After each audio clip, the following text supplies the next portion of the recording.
Jakarta and welcome back to Jakarta in a Week, where we deliver updates from all around Jakarta and also the world. My name is Tito dos Santos and here are today's headlines.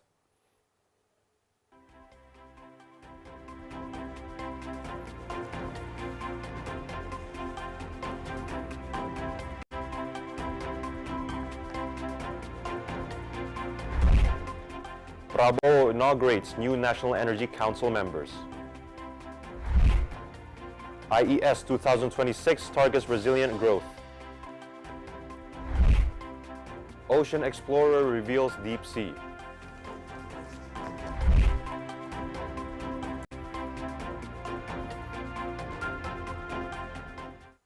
Now let's move on to the first news. Indonesian President Prabowo Subianto has inaugurated members of the National Energy Council at the State Palace in Jakarta, appointing representatives from the government and energy sector stakeholders.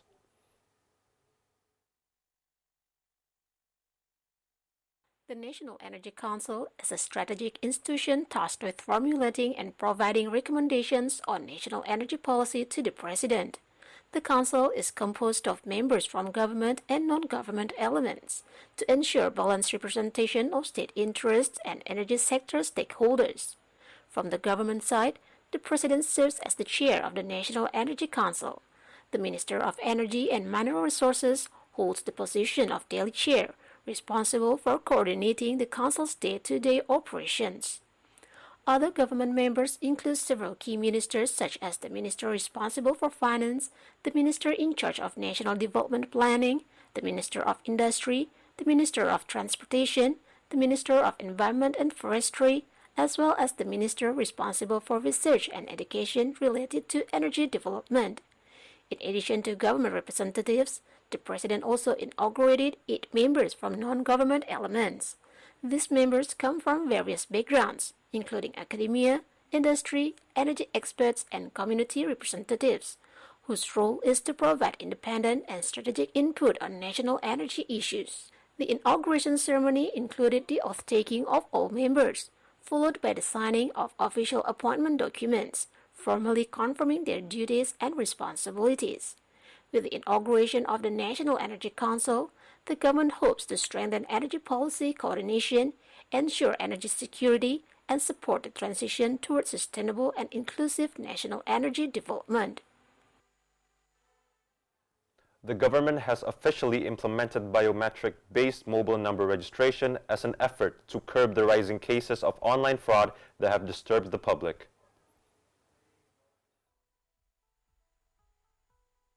The biometric mobile number registration policy is regulated under pelanggan seluler menggunakan data kependudukan biometrik berupa pengenalan wajah. Semantik, senyum, nyaman, dan biometrik mencerminkan komitmen kita untuk menghadirkan layanan yang ramah, aman, dan bertanggung jawab, sekaligus juga memperkuat fondasi kepercayaan ekosistem digital nasional. Hari ini 27 dalam beberapa waktu ke depan kita akan mengeluarkan lagi aturan-aturan yang bisa memperkuat aturan Permenkopdikbud nomor 7 tahun 2026 ini, yang semuanya semangatnya adalah melakukan tata kelola demi pengamanan para konsumen dan juga layanan yang lebih baik untuk konsumen. Through the implementation of biometric mobile number registration, the government aims to prevent online fraud from the source and provide greater security for the public in their daily digital activities. Indonesia Economic Summit 2026 targets resilient economic growth as Indonesian Business Council IBC held a press conference in Jakarta on January 26, 2026, carrying the theme Coming Together to Boost Resilient Growth and Shared Prosperity. The summit will feature at least 100 confirmed speakers from Indonesia and the international community. Hosted by Indonesian Business Council IBC, Indonesia Economic Summit or IES is a high-level forum is designed to serve as a strategic meeting point, convening industry champions, thought leaders, and policymakers to exchange insight and foster dialogue on the opportunities and challenges. Under the theme Coming Together to Boost Resilient Growth and Shared Prosperity, at least Indonesia Economic Summit have 100 confirmed speakers from Indonesia and international. Itu terjadi industrialisasi strategik. Investasi untuk harus harus terjadi. Nah, makanya balik-balik yang kita tekankan adalah 3C tadi, mengenai certainty, mengenai capacity, dan juga mengenai namanya capital. Jadi ada thought leadership di hari kedua, itu spesifik akan bicara tentang green economy, dan di situ banyak sekali tokoh-tokoh dunia, termasuk Pak Hashim, Special Envoy Presiden, itu akan berbicara.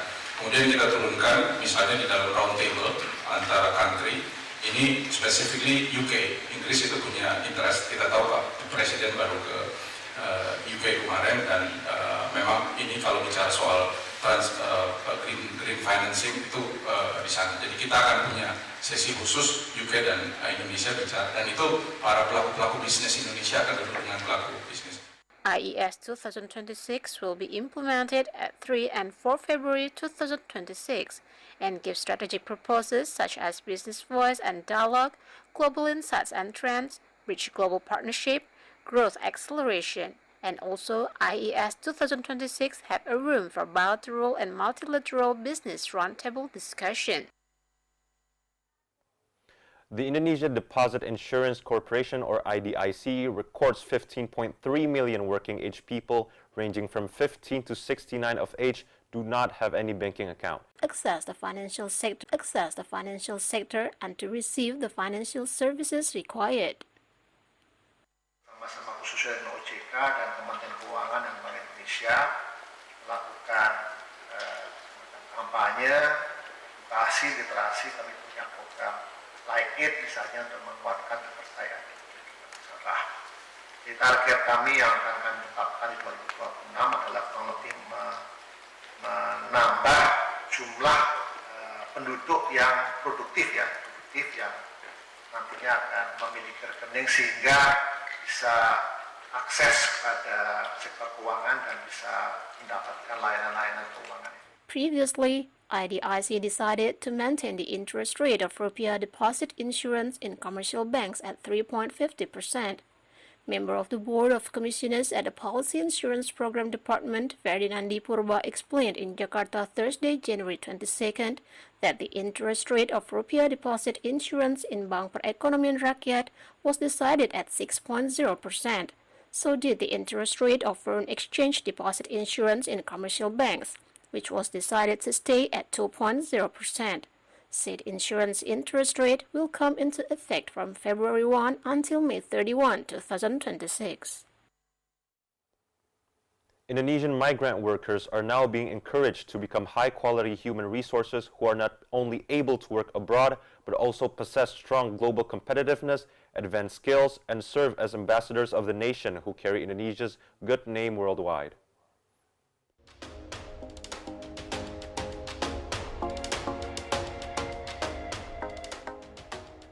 Indonesia is a country with a very large population, over 286 million people.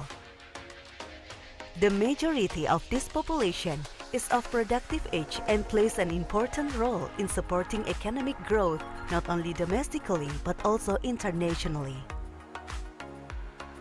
Indonesian migrant workers have proven to be trusted and well known for their hard work, responsibility, high dedication, and professionalism. Indonesian migrant workers are also recognized by many countries for their attractive appearance and warm hospitality, making them well received and trusted in many parts of the world.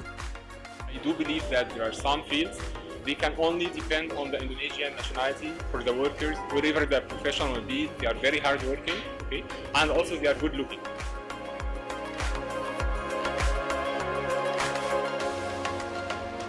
The potential of Indonesian migrant workers are being acknowledged and effectively managed by Ministry of Indonesian Migrant Workers Protection, Indonesian Migrant Workers Protection Board, or MOIMWP, IMWPB. Through MOIMWP, IMWPB, the state is present to consistently accompany, protect, facilitate, empower, and fulfill their rights comprehensively, from the beginning until the end, from the candidate stage to the returnee phase, equipped with specialized skills that are certified and meet the international standards.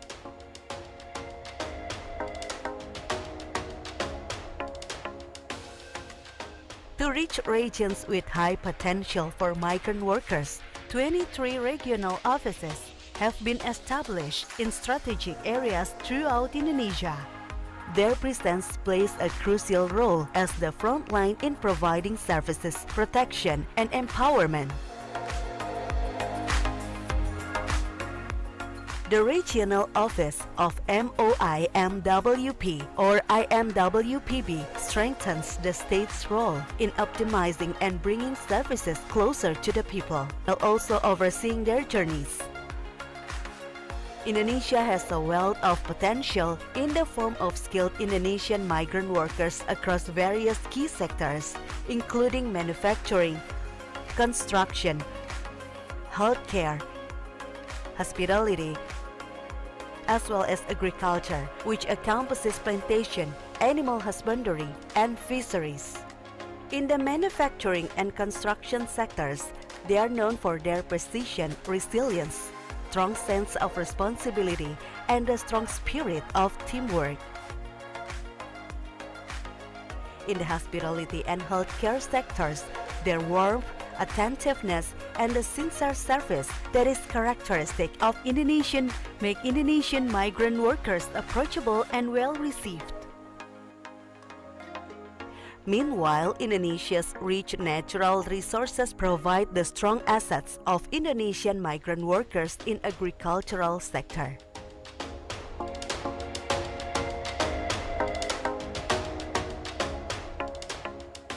To support the growing demand for labor abroad, the candidates of Indonesian migrant workers are equipped not only with technical skills and foreign language training, but also with cultural knowledge of their destination countries. This comprehensive preparation ensures that they can work professionally and meet the needs of the industry in their destination countries.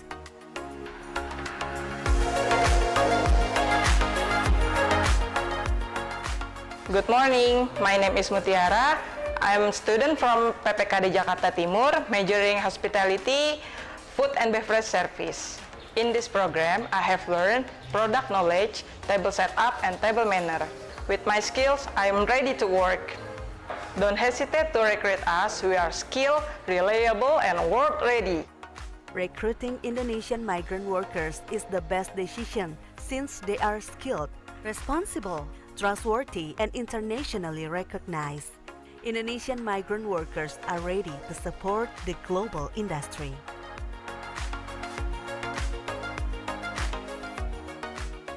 Indonesian migrant workers in skilled sectors have been supporting global industries across various countries, including Malaysia, Brunei Darussalam, South Korea, Japan, Saudi Arabia, UAE, Qatar, Poland, Germany, the United States, Canada, New Zealand, and many more. Make sure to stick around as we will bring you more national and global news right after this commercial break. Stay tuned on Jakarta in a Week.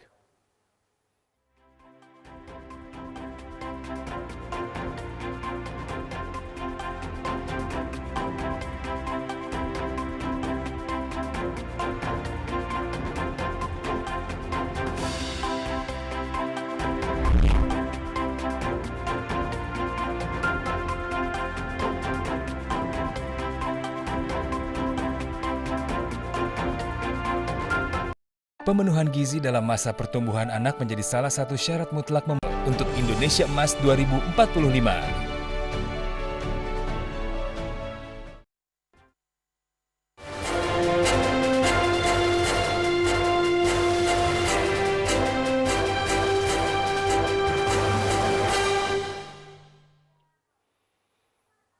Thank you for still being with us on Jakarta in a Week. Now let's move on to the next news. After more than 2 years of war, a major hospital in Gaza has resumed life-saving open-heart surgeries, offering rare hope for critically ill patients. Al-Quds Hospital has reopened its cardiac surgery department after being out of service since the conflict began. The first open heart operations were carried out this week. with doctors confirming all surgeries were successful. Medical teams say the reopening comes amid an urgent need, as many heart patients were left without treatment during the war. Severe shortages of medical equipment and restricted access to supplies have forced surgeons to adapt and work under extreme conditions. Doctors used advanced techniques that allow surgery without stopping the heart, due to the lack of heart-lung machines and other essential tools. Patients who underwent surgery have been moved out of intensive care and are now recovering in hospital wards. افتتح قسم جراحة القلب من يوم الأربعاء الماضي. اليوم تجرى عملية الآن وسوف تجرى عملية أخرى بعد انتهاء هذه العملية. تم إجراء 3 عمليات يوم الأربعاء والخميس، والحمد لله جميع المرضى خير وخرجوا من العناية المركزة والآن هم في الأقسام للتأهيل، وإن شاء الله خلال يومين سوف يغادروا المستشفى إلى بيوتهم. Hospital officials say the decision to reopen the unit was driven by necessity, as delays in treatment had put many lives at risk. عملية اليوم كانت 4 شرايين بنوعية القلب النابض، يعني بدون توقيف القلب ووضعه على المضخة الاصطناعية. هذه تقنيات كثير يعني مهمة، بالأخص هنا لأنه نفتقد الأغراض الطبية اللي بحاجة لها خلال إجراء عمليات القلب المفتوح. وللأسف الاحتلال حاولنا ندخل بعض المكانات الطبية أو الأوائل والمستلزمات الطبية صدرت على المعابر. For doctors and patients at Al-Quds Hospital, the return of open heart surgery is a sign of resilience, as Gaza's healthcare system struggles to survive the impact of war. A state-of-the-art research vessel is helping scientists to unlock the secrets of the deep sea of Indonesia, combining advanced ocean science with high-end media to bring marine research to a global audience. The Ocean Explorer, a retrofitted former oil exploration ship, is operated by OceanX, a non-profit backed by investor Ray Dalio and his son. Equipped with genetic sequencing labs, manned submersibles, remotely operated vehicles and helicopters, the ship allows scientists to study marine life from the surface to depths of 6,000 meters. During a recent mission, international and Indonesian scientists surveyed deep-sea mountains of Sulawesi, searching for new species, plastic-eating microbes, and potential compounds for future medicines. The project also partners with local research institutions, providing access to technology rarely available to public science agencies. What it is essentially a one-stop shop for ocean science. Like there's nothing else like it in the world, because what you can do on this is go to somewhere that you've never been to before and do genetics, do deep 6,000 meter exploration, put manned submersibles in the water, do megafauna, we can do aerial survey. So it's everything combined. Indonesian scientists say the ability to collect and analyze samples directly on board is a major advantage for marine research.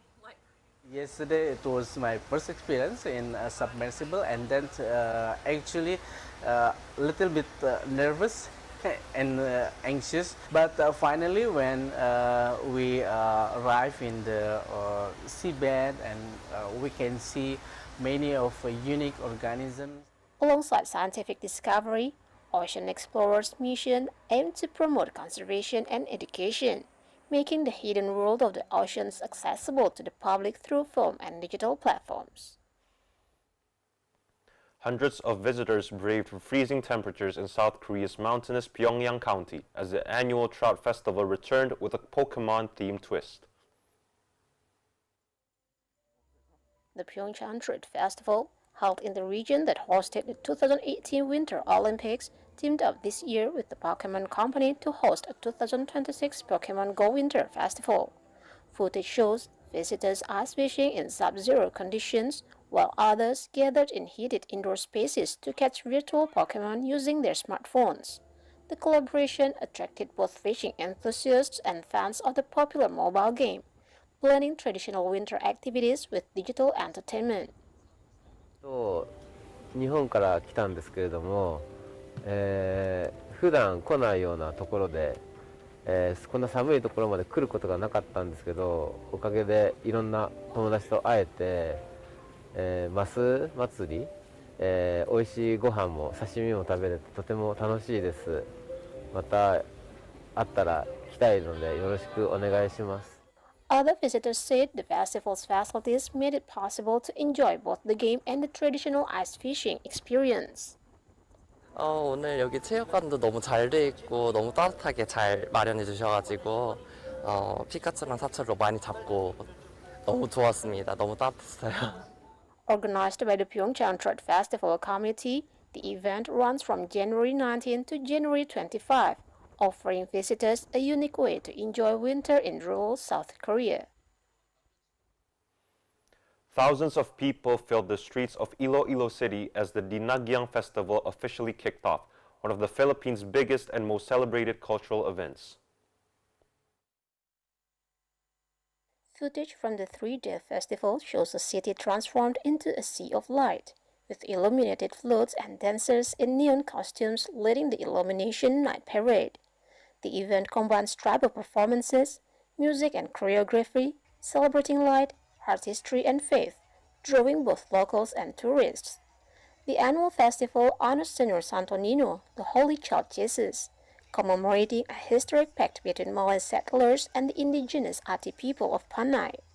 Over the coming days, highlights include the Ati Tribes competition, religious processions, and street parties, with millions of pesos in prizes at stake. This illumination is absolutely grand. This is the second time I attended illumination after being out of Iloilo for a very long time. So I really like it. It's absolutely great. Well organized. Visitors say the festival's visual display and performances capture the spirit of the city and its cultural pride. Very beautiful. Really inspiring. Held every fourth Sunday of January, the Dinagyang Festival is often called the Queen of all Philippine festivals, recognized for its world-class choreography and grand scale. Amidst Lebanon's deepening economic crisis, a woman known as the Cat Lady has turned her small shop into a shelter for dozens of stray cats struggling to survive as costs soar. For more than a decade, 57-year-old Dana Abadi has been rescuing stray cats from the streets of Beirut, gradually turning her shop into a makeshift home for herself and around 70 cats. Footage shows Abadi feeding and playing with the cats inside the cramped space, where every corner is filled with animals seeking shelter. As Lebanon's economic crisis worsens, Abadi's daily expenses have nearly 6 times increased, forcing her to live and work in the same space to survive. حاليا عندي 70 بصينة وأنا ما قادرة استأجر بيت يعني وقاعد ببيت وبالمحل عم بسترزق بيع لهم شوية زريعة بزرع بيع أقدر أعيشهم ونصرف على حالنا والأجار هلا صار كتير غالي. الحمد لله يعني عايشين هون حولت المحل ملجأ لإلهم صغير. To support the cats, Abadi grows and sells trees from the shop, but says rising rent and food prices have made life increasingly difficult. Despite the financial strain, Abadi says she will continue caring for the strays, calling on animal lovers to help if they can, as Lebanon's crisis showed no sign of easing. And that concludes today's edition of Jakarta in a Week. I'm Tito Dos Santos, representing the whole crew present. Thank you for staying with us. Goodbye and have a nice weekend.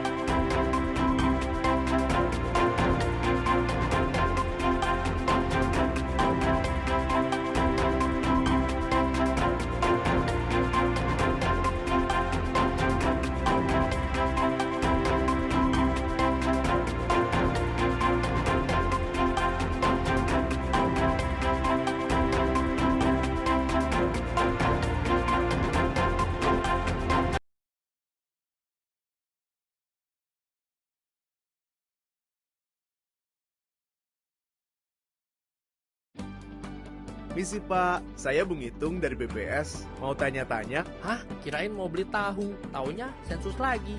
10 tahun lalu kan udah, waktu masih di gerobak. Sensus ekonomi memang 10 tahun sekali. Semua pelaku usaha